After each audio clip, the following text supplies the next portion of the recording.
Let's solve a system of equations. First, write out the system of equations. Then, step 1, transform the system into an augmented matrix. Now that we have our augmented matrix, we begin step 2, which is really a series of steps. We begin the process of creating a reduced row echelon augmented matrix. In order to do this, first, we look at row 1 and row 2. We use the fact that rows are interchangeable.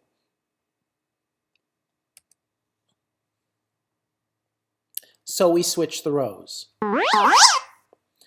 Row 2 is now the brand new row 1, and row 1 is now the brand new row 2. Don't confuse them. Now we're going to take -2 times row 1 plus row 3 to give us a brand new row 3. Here's what row 1 looks like. Here's what -2 times row 1 looks like.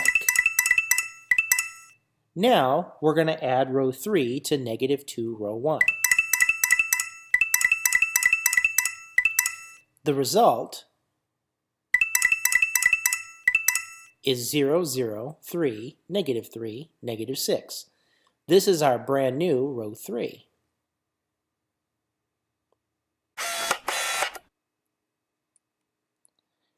Step 2. We're really going to continue the process of getting a reduced row echelon augmented matrix.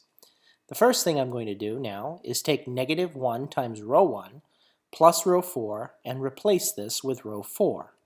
So here's row 1. Here's row 4.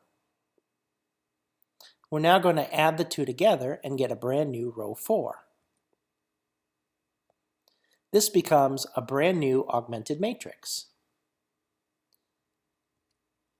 Now, in order to do this correctly and keep on going, we need to get a 1 or a 0 in the second position of the fourth row.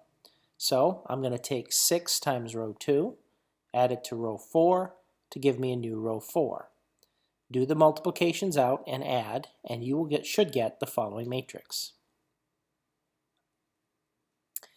Now, in order to get a 1 in the final position and fourth position in row 4, I'm going to divide row 4 by -13. That's going to give me a new row 4. We're almost there.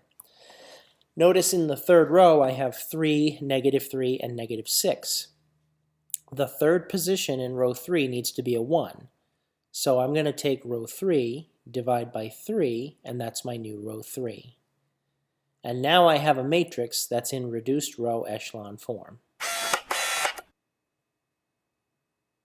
Once you have a reduced row echelon augmented matrix, it's now time to reinterpret the lines as linear equations.